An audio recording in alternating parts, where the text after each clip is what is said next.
Bueno, muchas gracias por continuar con el aprendizaje de este libro de Derecho Disciplinario Interactivo. En este punto vamos a hablar un poco de la estructura de la responsabilidad disciplinaria desde su parte dogmática. Como todos sabemos, toda ciencia del derecho tiene desde su parte dogmática como también su parte procedimental. Por eso es importante que revisemos cuáles son esos aspectos dogmáticos sobre los cuales se inicia un proceso disciplinario.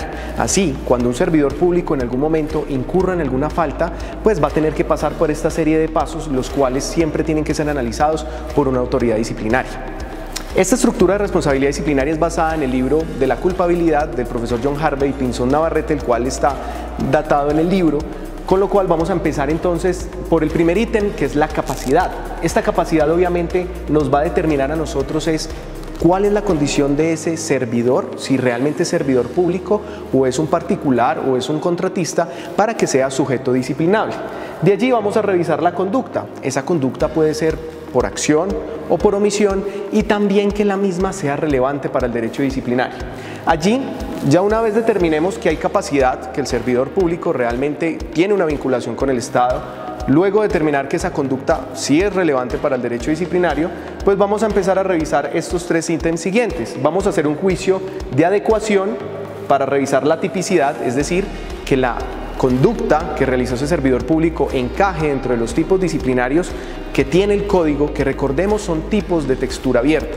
Es decir, a diferencia del derecho penal, el derecho disciplinario se vale de tipos que necesariamente tienen que remitirse a otras normas o otras leyes para lograr ser completados. Esto basado en el principio de taxatividad. Mientras que en el penal, como ustedes observan, normalmente los delitos están prescritos de manera directa. Allí no hay necesidad de remisión a otro tipo de normatividades. Por ejemplo, el delito del homicidio, el que matare a otro. Es decir, allí necesariamente está tipificado cuál fue la orden y el mandato por el cual se va a investigar a esa persona y se va posteriormente a sancionar. Mientras que en el derecho disciplinario vamos a encontrar tipos disciplinarios como el siguiente: las conductas que afecten los derechos, las prohibiciones, que violen el régimen de inhabilidades e incompatibilidades. Allí necesariamente será necesario, valga la redundancia, remitirnos a otra norma que pueda completarnos esa conducta. ¿Dónde está esa inhabilidad? ¿Dónde está ese deber?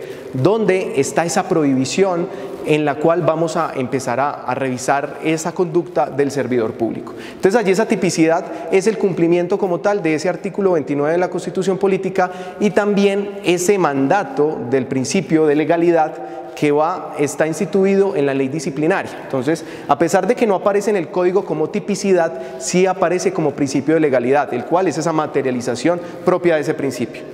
Luego vamos a hacer un juicio de valoración a través de la ilicitud sustancial. La ilicitud sustancial es de las categorías dogmáticas más importantes del derecho disciplinario. Estas como tal se diferencian del derecho penal, toda vez que ustedes van a ver la estructura del proceso penal y está la tipicidad, la antijuricidad y la culpabilidad. En este caso vamos a revisar la ilicitud sustancial como esa parte de la antijuricidad, pero formal, que se aplica en el derecho penal. Es decir, lo único que vamos a revisar es la afectación a esos deberes funcionales, que no haya justificación y que se realicen solamente por la conducta. Recordemos que en derecho disciplinario lo que se castiga es la conducta más no el resultado, como sí lo tiene el penal. Entonces, cuando vamos a revisar la conducta de ese servidor, vamos a observar que la misma haya afectado sustancialmente esos deberes funcionales que debía cumplir. Y de esa manera se va a buscar que el derecho disciplinario apunte a que se protejan esos principios de la función pública. Eso es muy básico. Vamos a ver también que en el nuevo código, si bien se eliminó la parte que traía la ley 1952 original, sino que la 2094-2021, digamos que eliminó esa parte de la afectación a los principios, si bien eso fue eliminado, porque se va a ver una textura abierta de la ilicitud sustancial, es decir, no se va a limitar a los principios, sino que también haya esa revisión de la afectación sustancial. Sí es importante que revisemos que ese punto sobre el cual reposa la ilicitud sustancial es el punto básico sobre el que está cimentado el derecho disciplinario. Y luego vamos a hacer un juicio de reproche.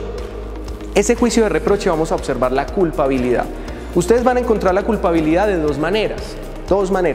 Una como categoría dogmática del derecho disciplinario, como lo podemos ver acá, y también como principio.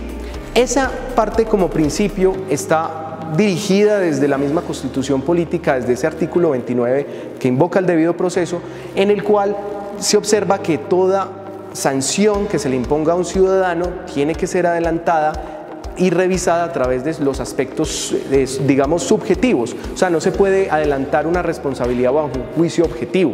Es decir, esa persona simplemente con el cumplimiento de estos dos presupuestos, tipicidad y licitud sustancial, que ello constituye el ilícito disciplinario, yo no podría tener una sanción, sino que además tendría que buscar la culpabilidad. Es decir, la responsabilidad no puede ser objetiva. Al revisar la culpabilidad necesariamente tenemos que revisar dos aspectos esenciales. Allí es donde hay grandes controversias que inclusive están citadas en el libro acerca de dónde ubicamos el aspecto del dolo y el aspecto de la culpa. Porque algunos autores, como el doctor Gómez Pavalló, lo ubican en la tipicidad. Sin embargo, hay otros autores como el doctor John Harvey Pinzón, el doctor Ezequiel Sánchez, lo ubican en el aspecto de la culpabilidad. Entonces vamos a ver ese dolo como esa conciencia del hecho, también esa conciencia de la ilicitud y también esa voluntad de quebrantar esa afectación a ese deber funcional. Igualmente la culpabilidad vamos a analizarlo también como esa previsión que debió haber tenido y no habiéndola previsto confió en poder evitarla. Allí vamos a revisar también que se le impone como ese comportamiento que se esperaba de ese funcionario, pero por esa culpa que se observó de él mismo no pudo realmente, digamos, cumplir ese mandato como un funcionario responsable de sus deberes, sino que omitió ese tipo de funciones. Entonces allí vamos a mirar que en toda la estructura de la responsabilidad disciplinaria se cimenta sobre estos aspectos, los cuales son vitales a la hora de sancionar a un sujeto procesal, ya que si eres litigante o si eres un disciplinado o si eres una autoridad disciplinaria, siempre busca establecer estos pasos uno a uno para revisar que las faltas o la responsabilidad esté debidamente estructurada.